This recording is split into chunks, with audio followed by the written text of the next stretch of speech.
अब तुम्हारी बुद्धि में बैठा हुआ है कि कृष्ण कोई भगवान है नहीं, कृष्ण और सब ब्रह्मा तो नीचे तबक्के में बैठा हुआ है, दुखधाम की ओर बैठा हुआ है, दुखधाम का अधिष्ठाता है।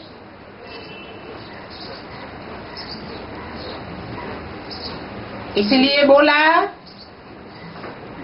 कृष्ण की गीता से होता है दुखधाम और शिव की गीता से होता है सुखधाम। कृष्ण की गीता दुनिया को नीचे ले जाती है, जब गीता माता ही खंडित हो जाती है तो सब शास्त्र स्वतः ही खंडित हो जाते हैं। ऐसे नहीं कि गीता माता खंडित हुई तो दूसरे शास्त्र तो है उनसे सदगति हो जाएगी, नहीं, वो सब दुर्गति के निमित्त बन जाते हैं। बच्चों के ऊपर पहला असर किसका पड़ता है? माता का असर पड़ता है। माता गड्ढे में जाती है, वैश्यालय में जाती है, तो बच्चे भी वैश्यालय में जाते हैं।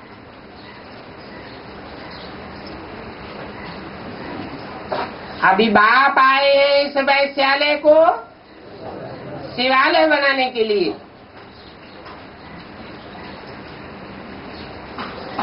कृष्ण कोई बाप नहीं है, कृष्ण तो बच्चा बुद्धि है। राम बाप को कहा जाता है, वो भी जब निराकार राम बाप उसमें प्रवेश करे, बच्चों को स्वर्ग का वर्षा देने के लिए, स्वर्ग का वर्षा देने के लिए पहले पहले शर्त रखते हैं, स्व स्थिति में स्थित हो जाओ।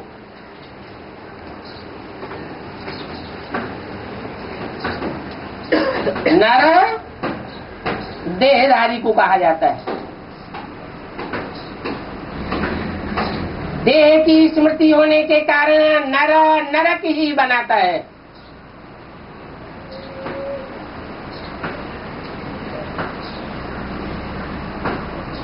जो नरक बनता है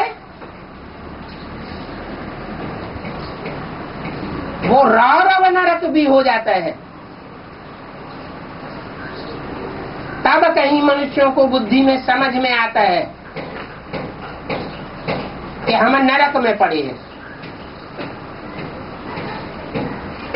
ये दुनिया मनुष्य गुरुओं की बनाई हुई है। उन मनुष्य गुरुओं में, देह अभिमानी मनुष्य गुरुओं में मुखिया कौन?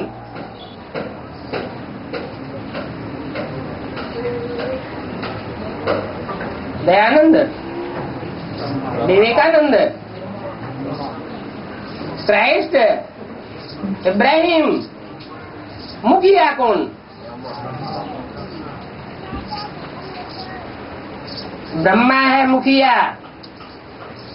इसलिए शास्त्रों में कहा हुआ है रावण और ब्रह्मा।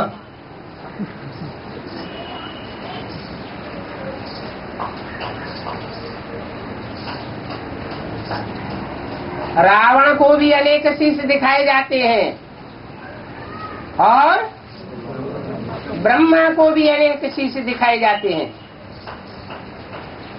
रावण के हाथों में भी वेद शास्त्र दिखाए जाते हैं और ब्रह्मा के हाथ में भी वेद शास्त्र दिखाए जाते हैं।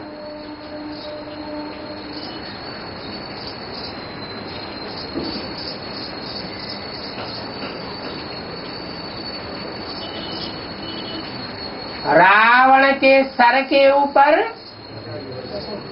गधे का सिर दिखाया जाता है। रावण को बहुत विद्वान समझते थे ब्राह्मण लोग, प्रकांड विद्वान था।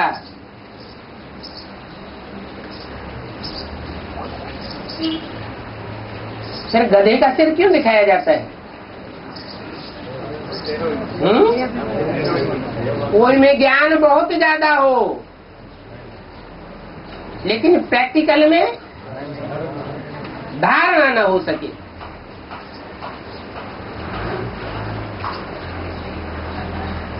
ज्ञान है लेकिन जब मौका पड़ा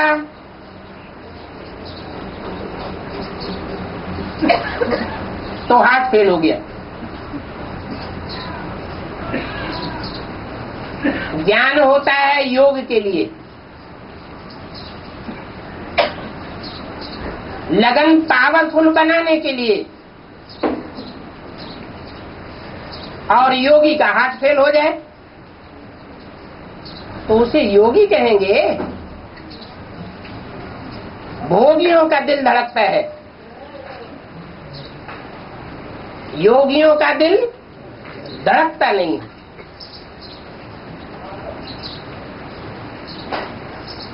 अभी बाप कहते हैं मैं सेवा आया हुआ हूं इस वैश्यालय की दुनिया को शिवालय बनाने के लिए।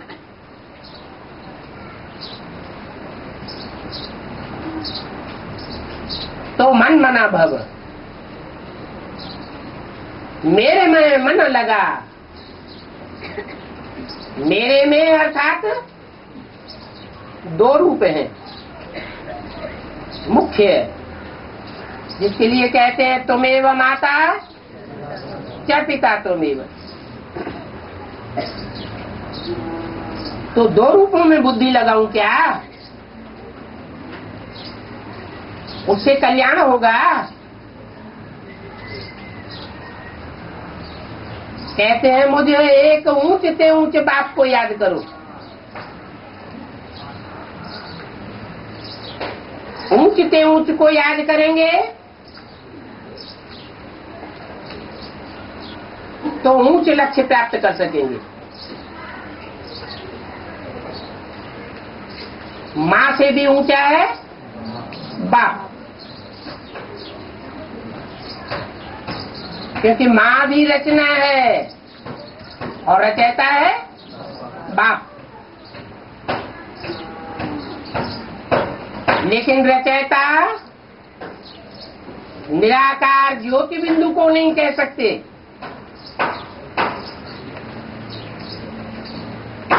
रचना और रचयिता का संबंध तब ही बन सकता है जबकि दोनों साकार हो। इस सच रूपी रंगमंच पर पहली रचना सतयुग का पहला पत्ता कृष्ण बनता है।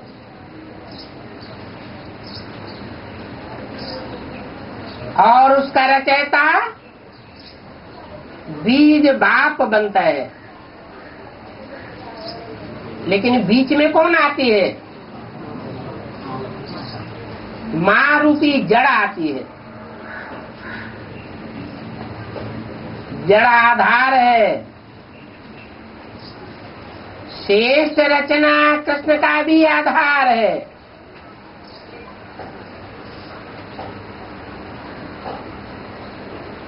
पावरफुल रचना का भी आधार है।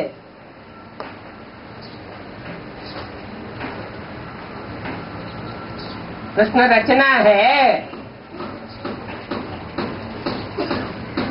माँ रचयिता है, लेकिन माँ को भी रचने वाला बाप है, बीज।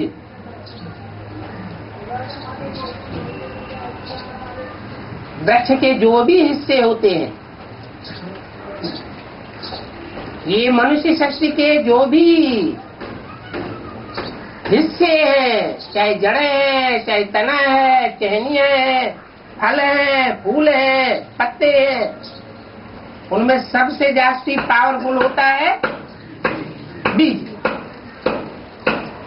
तो ये मनुष्य सृष्टि में भी मनुष्य सृष्टि का जो बीज है, उस बीज में वो निराकार शिव जब प्रवेश करता है तो वो पावरफुल संसार में प्रत्यक्ष हो जाता है। उसको कहते हैं राम बाप।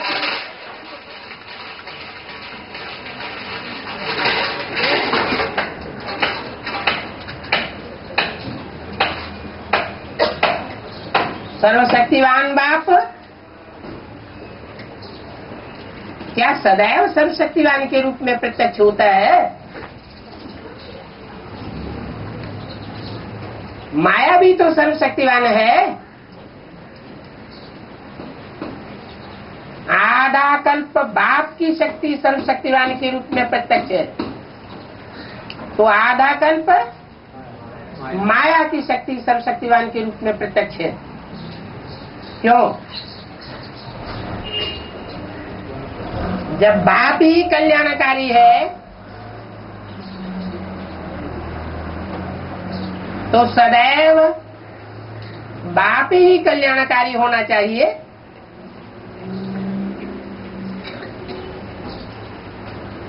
और शक्तिवान होना चाहिए।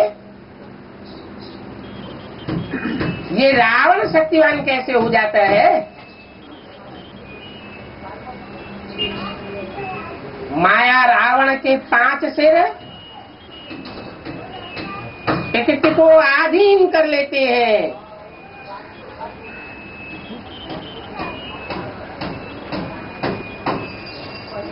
और जो इस मनुष्य सृष्टि का पिता है,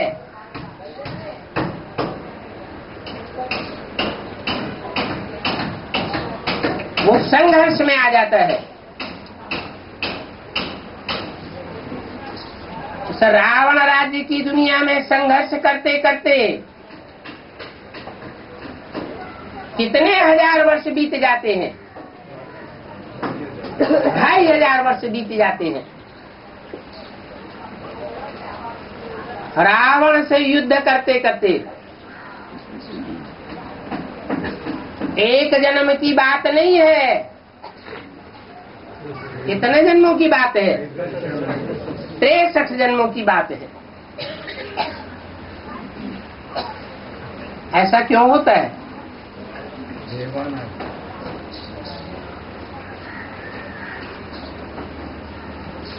ऐसा इसलिए होता है कि वो बीज रूप बाप अपने स्वरूप को भूल जाता है। क्या स्वरूप? मैं ज्योति बिंदु आत्मा हूँ। और जब ज्योति बिंदु आत्मा हूँ यही बात भूल गई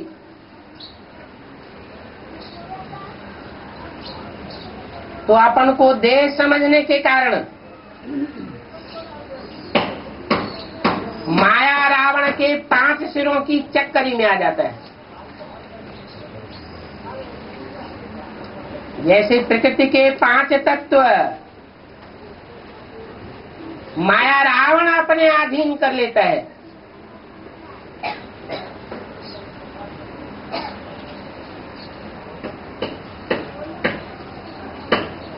लेकिन बीज तो बीज है, वो प्रकृति के 5 तत्व रूपी जड़ नहीं है। रावण की बुद्धि तीखी है और प्रकृति की बुद्धि जड़त्वमयी है।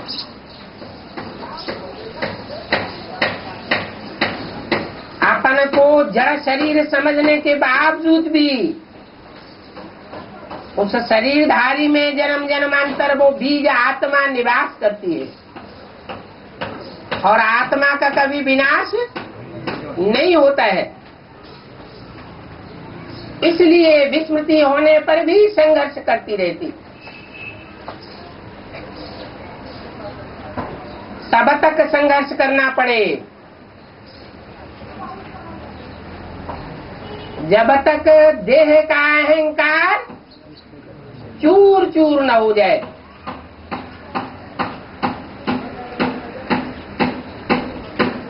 और जब देह अहंकार चूर होता है उस समय सारी सृष्टि का जो बीज भारत है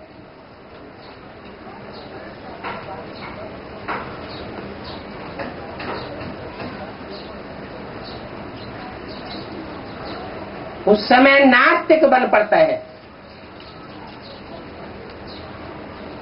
मुरली में भी बोला है इस समय भारत पूरा नास्तिक है।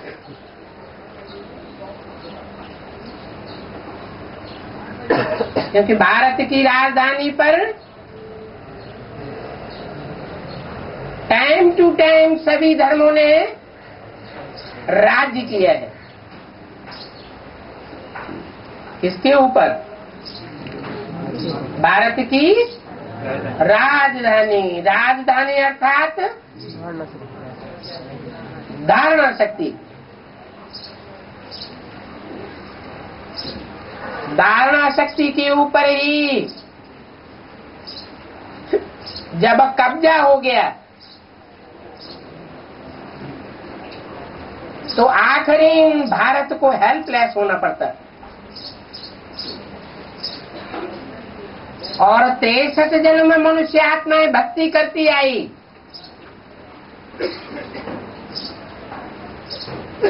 अंधश्रद्धा में गिरती चली आई।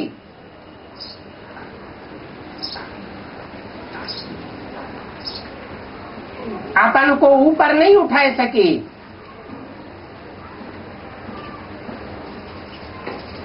भक्ति करते करते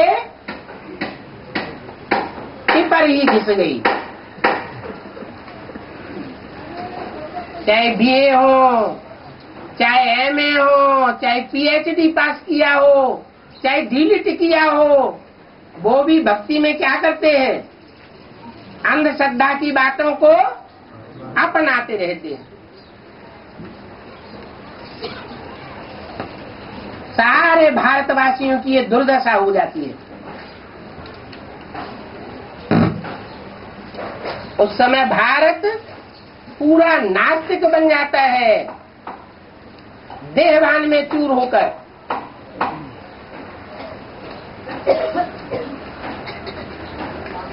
अगर नास्तिक पने की ओर न गया होता तो आदि से ही जो स्वरूप भक्ति में पकड़ा था सात्विक स्टेज में,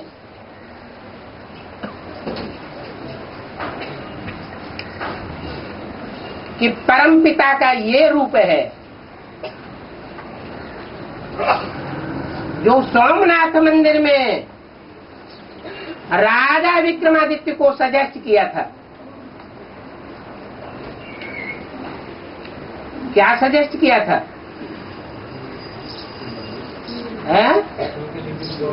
लिंग के बीच में हीरा रूपी ज्योति बिंदु।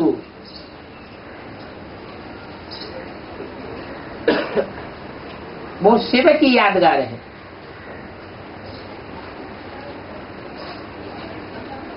लिंग शरीरधारी की यादगार है और बिंदु शिव की यादगार है।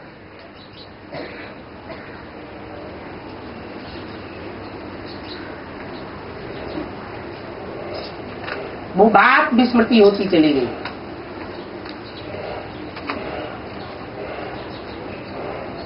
द्वापर के आदि में शास्त्रों में फिर भी सात्विकता थी, सच्चाई थी, लेकिन दूसरे दूसरे धर्म पिताओं के आने के बाद शास्त्रों में और ये घोटाला होता गया। तुंडे तुंडे मतिर भिन्ना होता गया।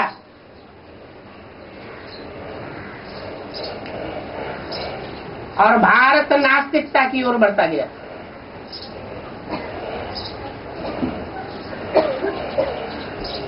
जब कोई रास्ता नहीं मिलता,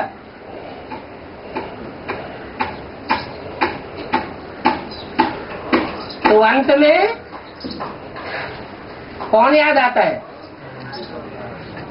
दुनिया में भी आदमी अनेक प्रकार के पुरुषार्थ करता है, प्रयास करता है, और उन सब में फेल होता जाता है, तो अंत में किसे याद करता है? भगवान याद आता है।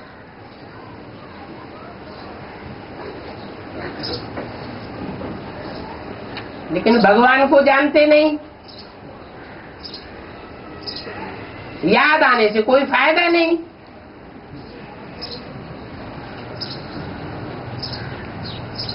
तो जो भी भारतवासी आत्माएं हैं वो 63 जन्म से भक्ति करती चली आई, भगवान को पुकारती आई, बुलाती आई,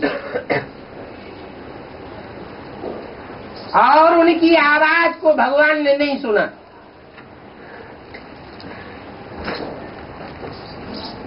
क्यों नहीं सुना है? ड्रामा प्लान अनुसार ड्रामा भी किस आधार पर बनता है? इसलिए नहीं आई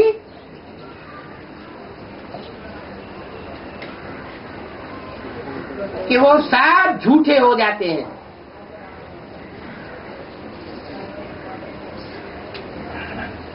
और जो झूठा होता है वो आराम से अधीन हो जाता है, पराधीन हो जाता है। जो सच्चा सिपाही होता है वो मरते मरते मर जाता है, लेकिन सर नहीं झुकाता, पीठ नहीं दिखाता।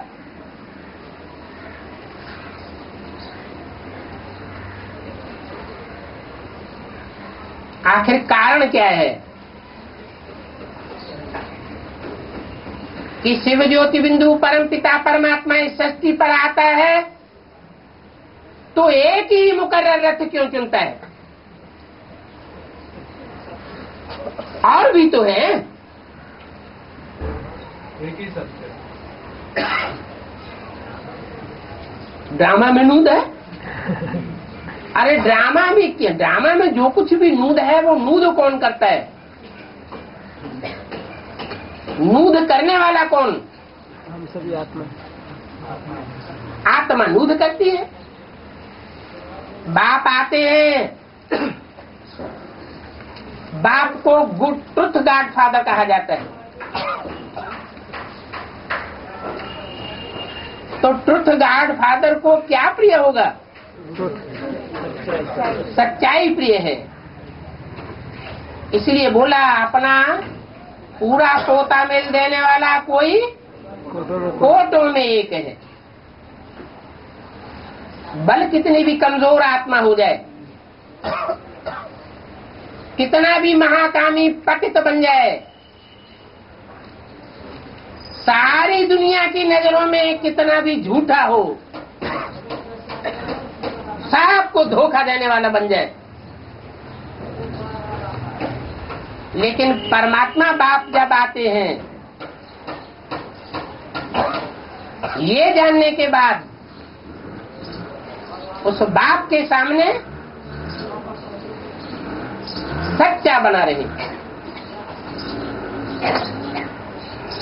तो ऐसे पतित से पतित आत्मा को भी वो पावन बनाने के लिए गारंटेड है, गारंटी में बंधा हुआ है। वो ये नहीं देखता कि कौन सी आत्मा कितनी गिरी हुई है।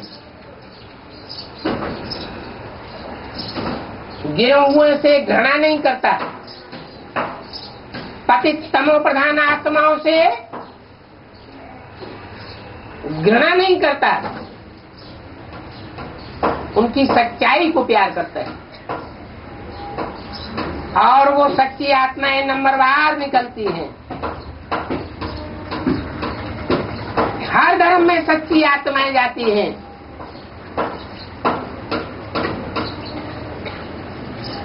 कन्वर्ट होकर के उन कन्वर्ट हुई आत्माओं को बाप संगम युग में आकर के इकट्ठा करता है। उनमें भी नंबरवार है।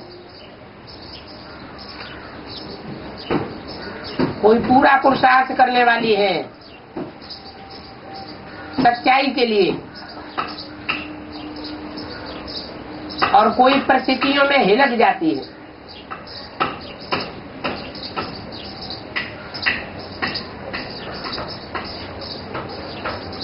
दूसरों के अधीन हो जाती हैं,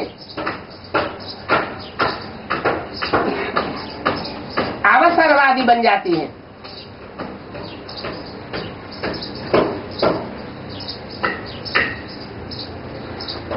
तो ये सच्चाई का नंबर, सच्चाई की परसेंटेज बहुत बड़ा कमाल कर देती है।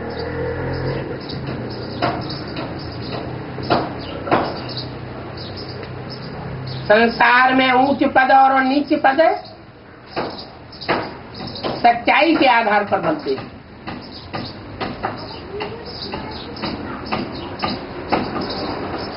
अभी बाप आए हैं फिर से सत्युग स्थापन करने।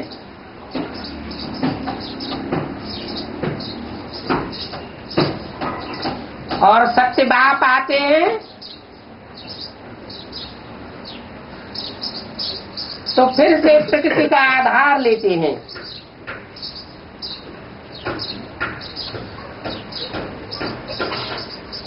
वो प्रकृति का कौन सा पुतला होता है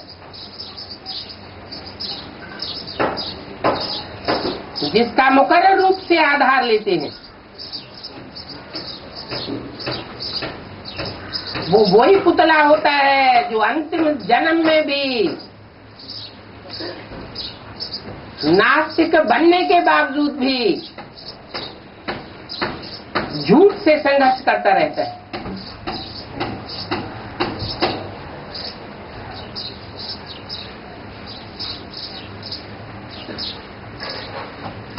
उस स्वरूप को कहा जाता है गीता का भगवान।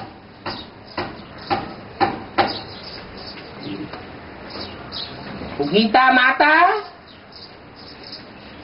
और गीतापति भगवान। उन भक्ति मार्ग वालों ने तो जड़ गीता बना दी, पुस्तक बना दी, ग्रंथ बना दिया।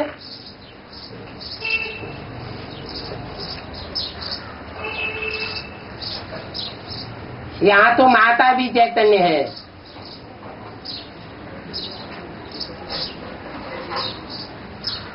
और बाप भी चैतन्य है। लेकिन शास्त्रों में दो माताओं का जिक्र आता है, दो सीताओं का जिक्र आता है। राम को वनवास हुआ, माया मृग के पीछे दौड़े,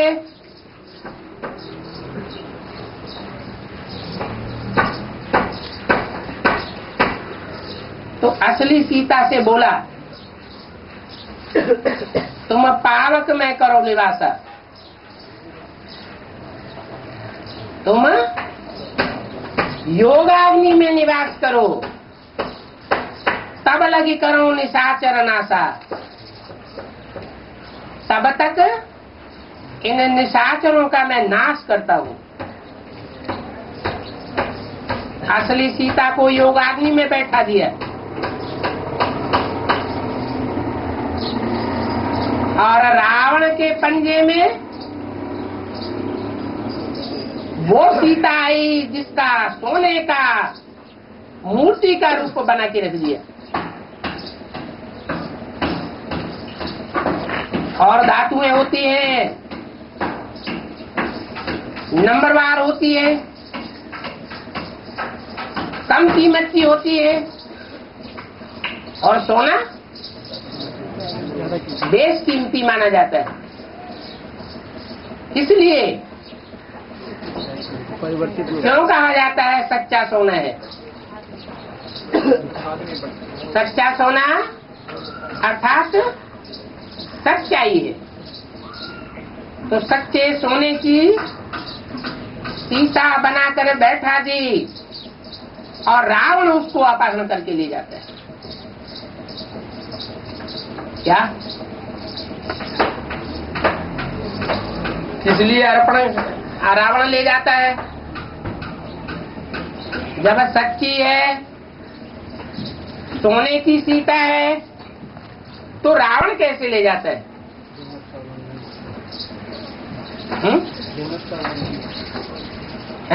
श्रीमत का उल्लंघन किया ना, इसलिए ले जाता है कि मन की प्योरिटी में कुछ आंच आती है।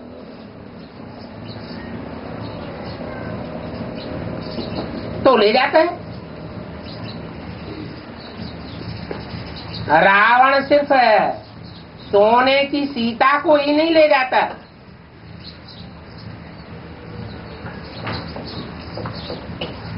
उसकी आधीनता में कोहनूर हीरा भी चला जाता है।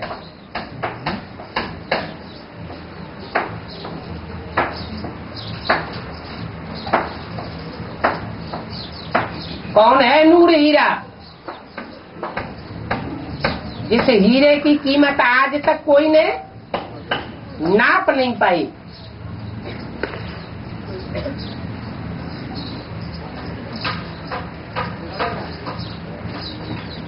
वो भी आधीन हो जाता है।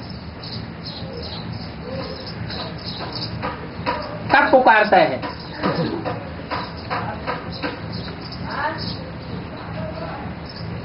अदृश्य शक्ति को पुकारता है और वो अदृश्य शक्ति हाजिर हो जाती है।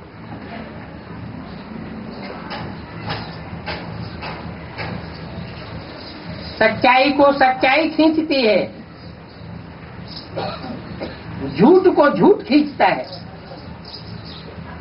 पानी में पानी मिल जाता है, दूध में दूध मिल जाता है, कीचड़ में कीचड़ मिल जाता है।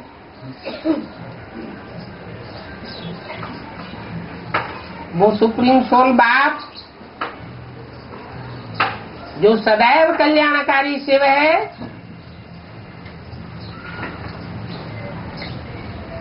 वो प्रवेश करता है और सत्य, चित्त और आनंद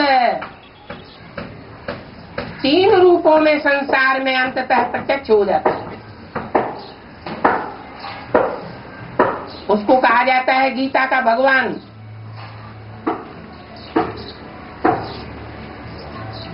और वो गीता का भगवान सारी सृष्टि का कल्याण करता है। तो पहले किसका कल्याण करेगा? हैं? पहले किसका कल्याण करेगा? जिसमें प्रवेश किया। अरे पहला नंबर कोई तो होगा जिसमें प्रवेश करता है उसका नहीं।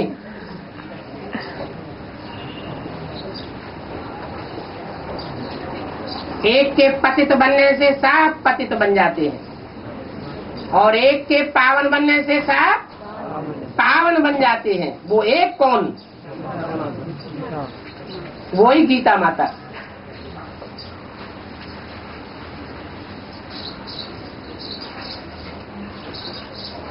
उसका उद्धार पहले होता है। मुरली में तो बोला हुआ है कि फॉर माय सेक प्योर बनो। तो बाबा ने उसका क्लेरिफिकेशन दिया है कि प्रजापिता के लिए पावन, उसके लिए दान मांगते बाबा।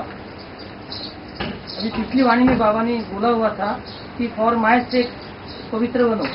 उसका क्लेरिफिकेशन दिया कि एक के पतित बनने का उदाहरण नहीं दिया, ये बताया कि प्रजापिता के लिए पावन बनो। वो तो बाप ने इसलिए बताया कि बाप का सारा मदार माता के ऊपर है।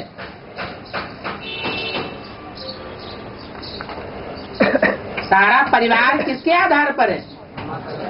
माता के ऊपर है। और परिवार में सिर्फ देवात्माएं नहीं है, परिवार में चाहे देवात्माएं अच्छे बच्चे हैं और चाहे बुरे बच्चे हैं, सब परिवार के अंदर है। बाप नहीं है जो अपने लिए जीता हो।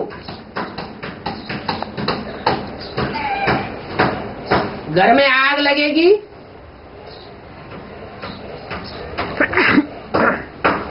सच्चा बाप अपनी सेफ्टी पहले कर लेगा।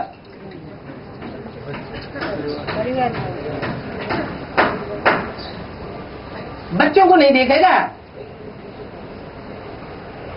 तो उसका अर्थ भी समझना है। फॉर माई सेक माना मेरे अंदर क्या समाया हुआ है। ना हम तेसु ते मये, मैं उन पत्तों में, उन टहनियों में, उन तनों में, उन फलों में, फूलों में समाया हुआ नहीं हूँ, लेकिन वो सब मेरे अंदर समाये हुए हैं। तो फॉर माई सेक का क्या अर्थ हुआ? पूरे परिवार के लिए, एक आत्मा के कल्याण के लिए नहीं। जिनमें भक्ति के संस्कार होते हैं, जाति संस्कार होते हैं, जैसे खास करके माताएं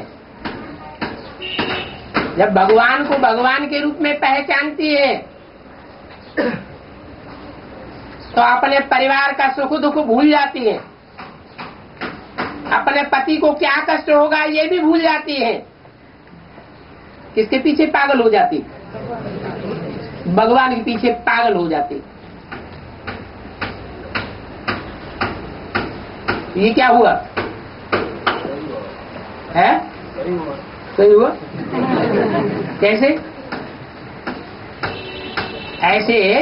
ऐसे होने से बाप प्रत्यक्ष हो जाएगा। ऐसा होने से बाप की प्रत्यक्षता हो जाएगी। परिवारजन समझ जाएंगे कि इनका बाप आया हुआ है जो विश्व कल्याणकारी है। सही हुआ?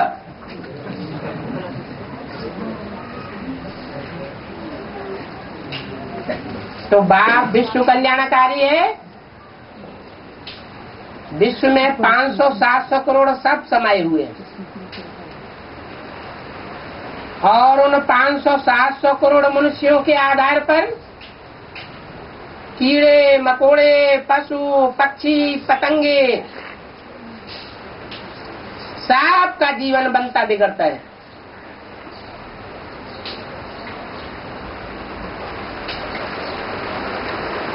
तो बच्चे सिर्फ मुझे याद करो, मुझे याद करो का मतलब ये नहीं है कि बोलने वाला सिर्फ ये कहता है कि बिंदु को याद करो, या बिंदु आत्मा कहती है फार्माई से। बिंदु की सुरक्षा और असुरक्षा का कोई सवाल ही पैदा नहीं होता। और वो बिंदु जिसमें प्रवेश करता है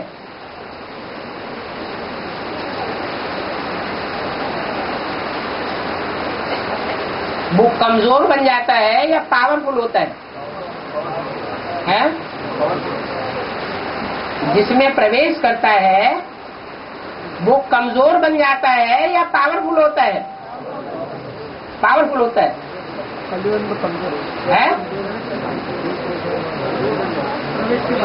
देहभान में होता है या आत्माभिमान में होता है? पहले आत्माभिमान में नहीं होता, देहभान में होता। तो देहभान में होने से आत्मा कमजोर होती है या पावरफुल हो जाती है? कमजोर हो जाता है।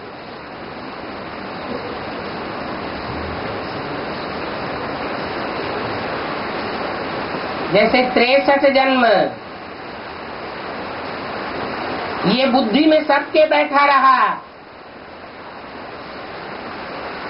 कि कृष्ण ही गीता का भगवान है।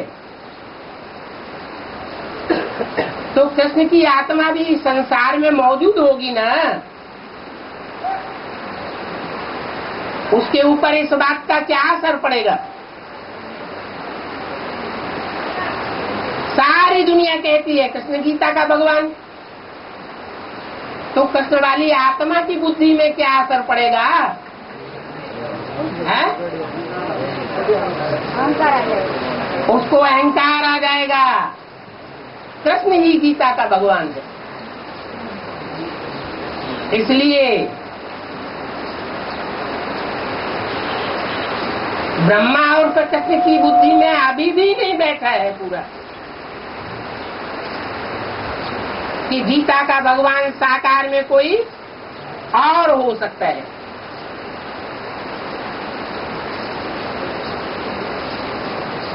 और वो हो सकता है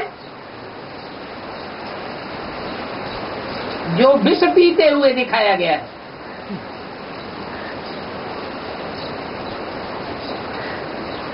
क्योंकि मुरली में तो बाबा ने विष पीने के लिए मना किया हुआ है, मना किया हुआ है या छुट्टी दे दी है?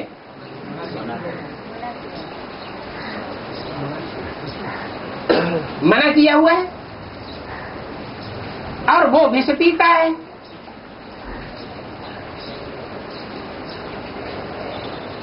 तो विष पीने वाला, जो खुद विष पीने वाला है, वो सारी दुनिया को निर्विष बना सकेगा?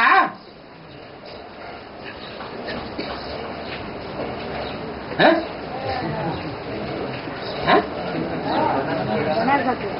वो कह रहे नहीं है? हाँ हाँ, जो सारी दुनिया का विष पीने वाला है वो दूसरों को निर्विष कैसे बनावेगा? खुद ही ऐसा है, विष पाई है, तो जो जैसा होगा वैसा ही बनावेगा ना। विष बुद्धि रूपी पेट में धारण नहीं करता, गले में ही रख ले।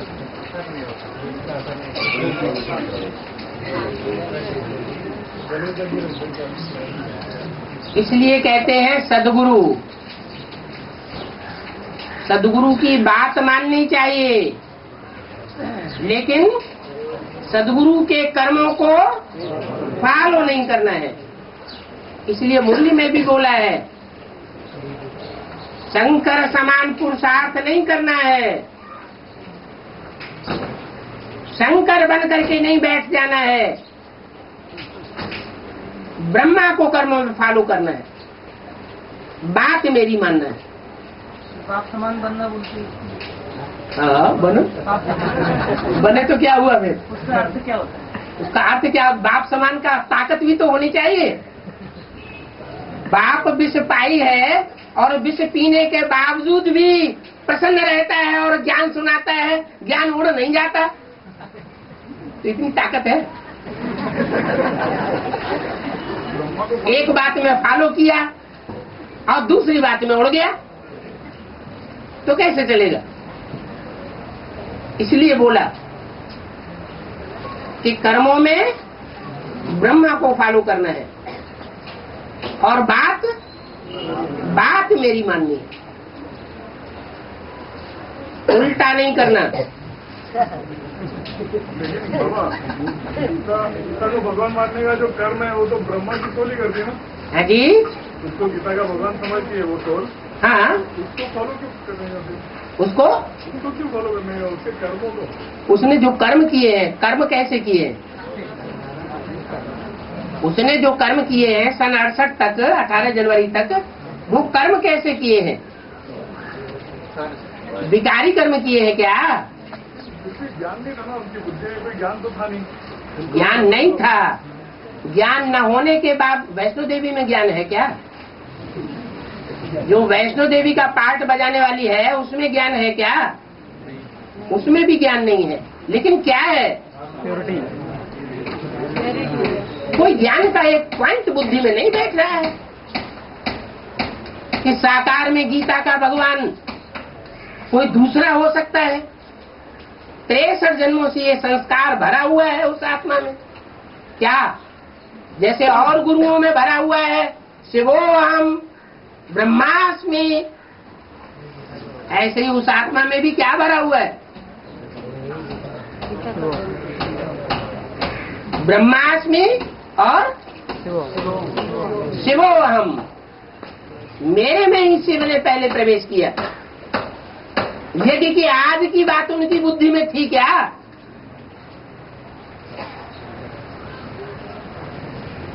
जो यज्ञ के आज में साक्षात्कारों का क्लैरिफिकेशन मिला, उस बात से उनकी बुद्धि में ये बैठा कि ये भगवान ने बताया हमको। उनके अनुभव में ये था कि ये व्यक्ति बहुत सच्चा है, ईमानदार है। उस सच्चाई और ईमानदारी के अनुभव के आधार पर दुकान का आधा हिस्सा उसे सौंप दिया। आधी कमाई तुम्हारी या आधी कमाई हमारी, और खुद निश्चिंत हो गए। मिल्कियत हमारी और मेहनत तुम्हारी।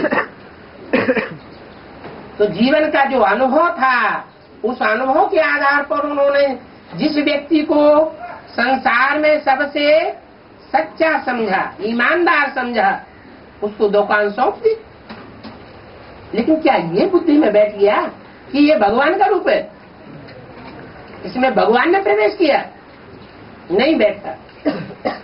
और न बैठने के कारण मुरली में जो बोला हुआ है, यज्ञ के आदि से ही ये धोबी घाट चलता चला आया है।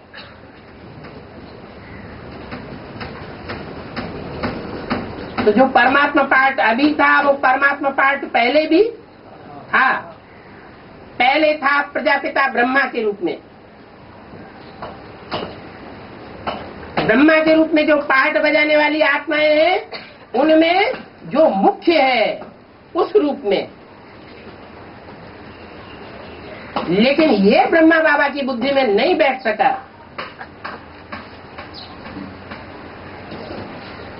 ये विषपाई पार्ट है, ये हजम कर सकता है। योगियों का ईश्वर के रूप में संसार में प्रकट होने वाला है। इसलिए संसार में जब अपोजिशन हुआ तो ब्रह्मा बाबा तो डर गए। पहले ही सिंध हैदराबाद छोड़ करके अकेले कराची भाग गए।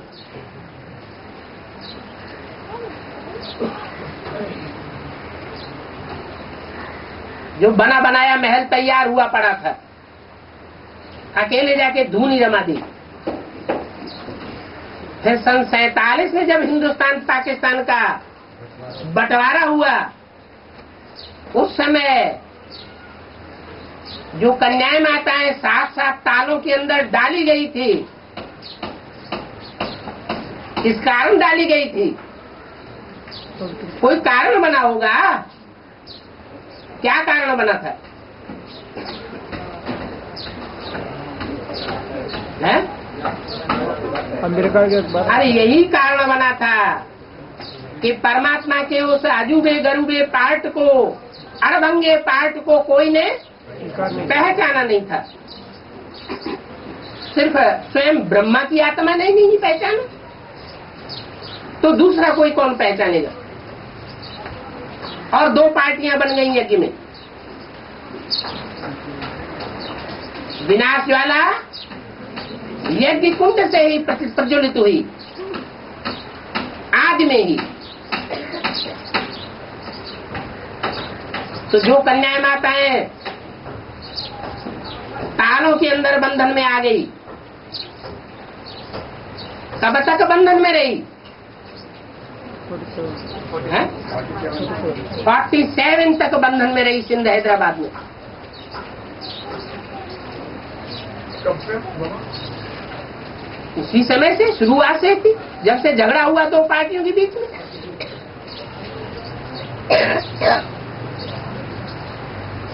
सभी धर्म वाली आत्मा एक तरफ हो गई और सूर्यवंशी आत्मा एक तरफ हो गई। तभी से यहाँ तक कि प्रजापिता गया तो प्रजापिता के पीछे वो प्रजा माता भी नहीं गई, वो भी किसके प्रभाव में आ गई? वो जो प्रजा माता, उसके दिल के ऊपर किसकी छाप बैठ गई? ब्रह्मा की छाप बैठी या प्रजापिता की छाप बैठी? ब्रह्मा की छाप बैठ गई। और उसने प्रजापिता का साथ नहीं दिया।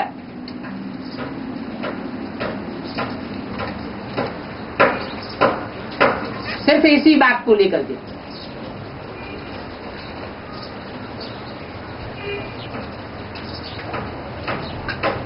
इसलिए बताया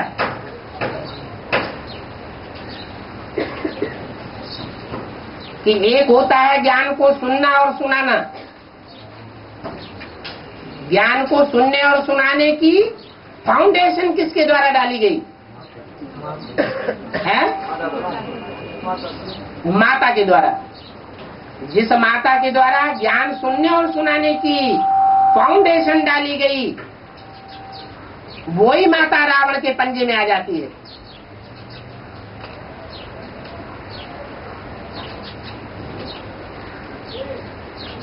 ब्रह्मा तो पावरफुल नहीं थे। पावरफुल होते तो 68 में हार्ट फेल नहीं हो जाता। बच्चों का मुकाबला करते।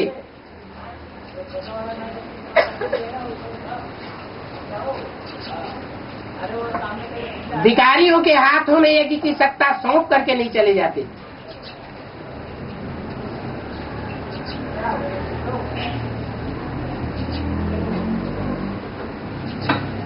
अब बाप तो इस सृष्टि पर आ चुका, वो तो वापस जाने वाला नहीं है। उसे तो शूटिंग का करिश्मा दिखाना है बच्चों को। बेसिक नॉलेज की शूटिंग हुई, एडवांस नॉलेज की भी शूटिंग सामने है। बेसिक नॉलेज की शूटिंग में अंततः कलयुगी शूटिंग में रौरव नरक बनता जा रहा है, और एडवांस नॉलेज की शूटिंग में भी अंततः क्या होगा है? उससे भी ज्यादा नरक बन जाए। ये बीज रूप आत्माओं का जखीरा है, और माँ उनके कंट्रोल में आ जाती है। बाप तो कंट्रोल में आने वाला नहीं है। धरो अपनी धर्मशाला। हलफ को मिला अल्लाह, बेबादशाही सारी भागीदार को सौंप दी। पति का भागीदार कौन होता है?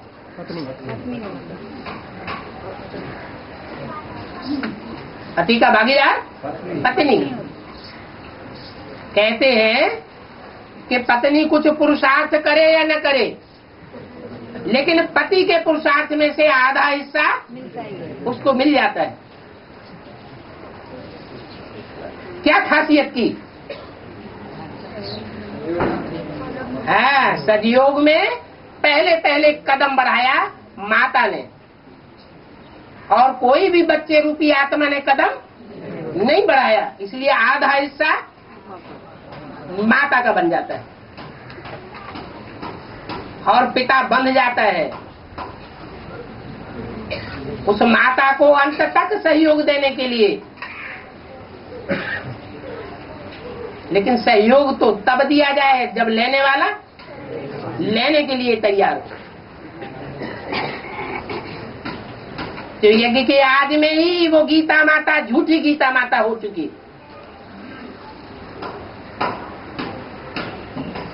उस झूठी गीता से नरक बनता जाता है। बल देवियों की पूजा हो जाएगी, बेसिक नॉलेज में भी हुई, और एडवांस नॉलेज में भी देवियों की पूजा इतनी बढ़ेगी। जो सिखों में लोग गाते हैं, राज करेगा खालसा। कौन राज करेगा? दुर्योधन दुशासन पुरुष राज नहीं करेंगे। कौन राज करेंगे? खालिस राज करेंगे। कन्या माताओं में प्योरिटी होती है, वो सारी दुनिया को कंट्रोल करेंगी। सीढ़ी के चित्र में क्या दिखाया है?